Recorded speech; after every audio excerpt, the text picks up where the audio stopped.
Hey guys, in today's video we're going to talking about how to apply Minimax game theory on a chess game. So I have a project recently. I have to do a chess game, but so I started to look online.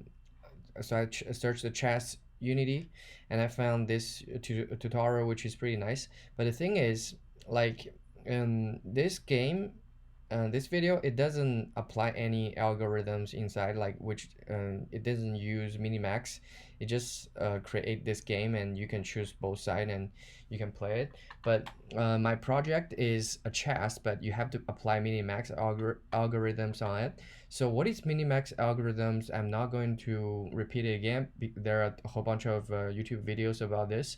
You can look for it. But in today's topic, we're going to talking about how do we apply Minimax algorithms on this chess game. So basically, it's combine these algorithms and this YouTube video together. So we will make a project finally look like this.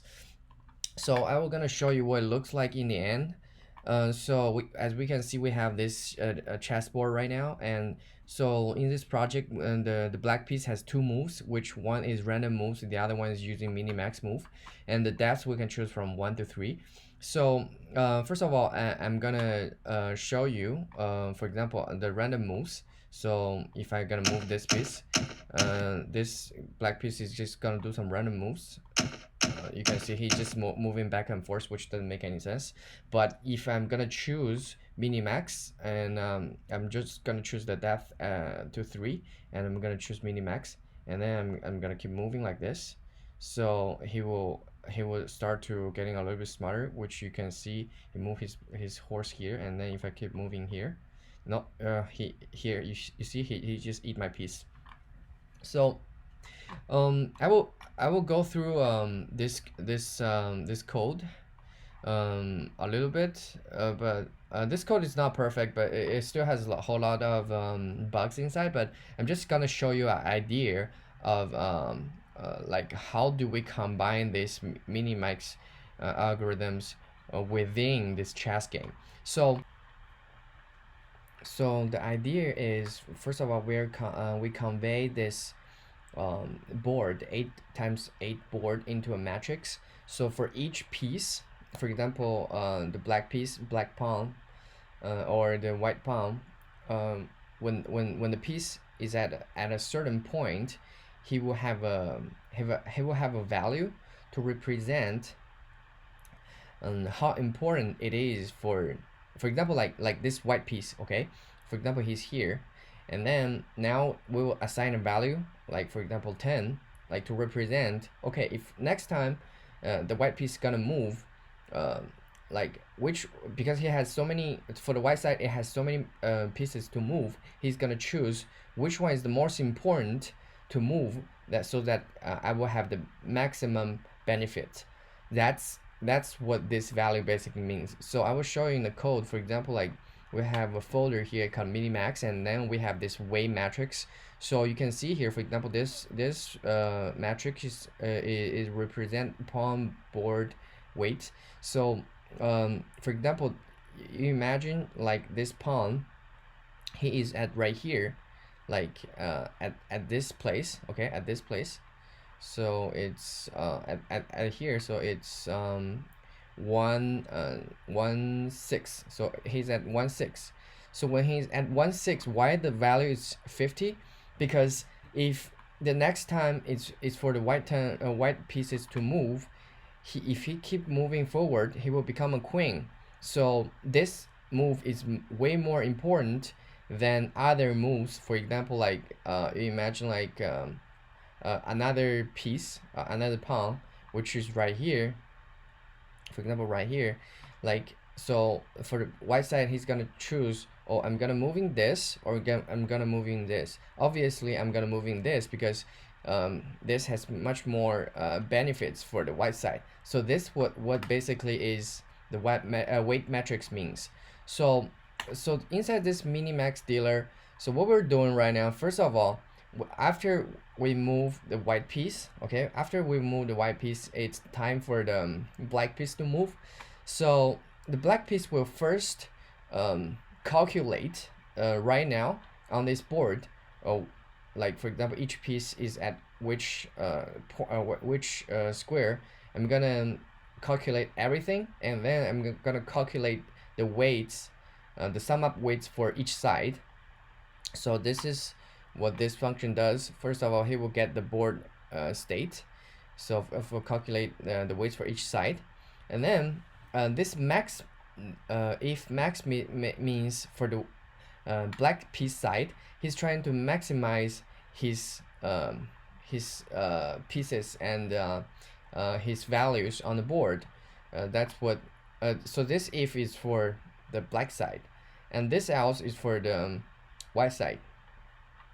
So for the black side, first of all, he will go through all the pieces, because he, for example, he has 16 pieces to choose, and each and some of the pieces will have some potential moves. For example, this pawn, he has 2 possible moves. So so first of all, this 4 is for enumerate all the pieces, and then he will calculate the possible moves, and then wait a second. Oh, it's here. And after he calculate all the possible moves, and then we're gonna go through all the possible moves. We will find like which one to choose. So if I draw this on a board, you can see so this Minimax tree will be like this. For example, when we at the depth of 0, so we will firstly calculate how many nodes for the black side. So this is, first of all, the black side will enumerate all the black pieces like this, all his black pieces, and some of the black pieces have possible moves, some of them they don't have. So if they have it, so they will have all these possible moves, and for each of these possible moves, and okay, sorry, this circle is a bit ugly, and for each of these possible moves, after he did it, it's time for the white piece to do it. Okay, so this is the white turn round. So we can see this as the black piece layer, and this is the white piece layer. So normally when we talking about Minimax trees, you will only have like binary trees, which is pretty simple like this. But in this situation, we have to you can thinking about this, we are just magnify this point into a big point like this. The first 4 is to enumerate all the black pieces, and the second 4 is to enumerate all the possible moves. So this big dot represent this small dot in the normal Minimax trees. And then for the white pieces, he will just do the same thing. First of all, enumerate all the left pieces on the board, and then for all the white pieces, enumerate all the possible moves like this. And again, this is a big dots, like represents like this. So this is the depth from 0, 1, and 2, and so on and so forth. And so for each dots, we will have like here we will have 3 parameters, which is alpha, beta, and max. Max or minimum. This max represents like a max. This is a max node, or this is a minimum node. This alpha beta means, for example, each node have an alpha.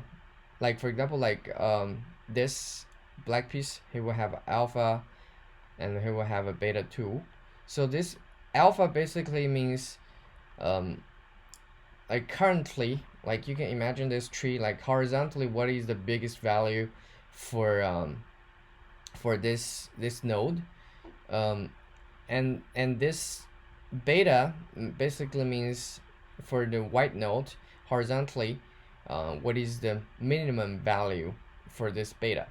So this alpha beta is fully explained in the Minimax algorithms videos. You can watch those first and then come back to watch this one if you don't understand what really alpha and beta is. But I'm just telling you how this game is corresponding to the algorithms. Um, I mean, how we really apply these Minimax algorithms on this chess games. Like, what are the alternations? What are the things we need to change or transform from this simple example from Minimax algorithms. So, uh, and also imagine this, because we're doing all this stuff, like we're letting the computer to calculate each of the branches, like in the end, like which one he's gonna choose. But for this chess game, because you imagine, like here, when we move the white pieces, and then it's a time for the black pieces to calculate all the all the pieces, all the possible moves, and he's gonna try everything, and then he will come conclusion to say which one to move and where to move. So in order to do this, we need to firstly to do a fake move, like here. When we find the possible moves, like all the code here, he's just trying to do the fake move. He's just trying to move that piece one step or several step, like on the board, and then after we're doing the fake move, we'll go into the next node, which is gonna recursively call this function again, and this line will go into the next node. But right now, what I want to talk about is if we are finishing calculating the leaf node in the bottom, and when we're coming back, so what's important is we're gonna undo this moves, because we're gonna try, for example, like on this, for example, we already finished this side, okay, this branches we already finished it. So when we're coming back to the black piece layer again, so we need to undo these moves so that the board will return to the initial state, so that we can try another branches. So this is the meaning why we should undo the possible moves. This is very important. And also this part is difficult because if you already eat something, for example, the black piece already ate some of the white piece, so you have to put it back. First of all, you need to put the black piece back, and also you need to put the piece or which black piece already eaten, put that that piece back also.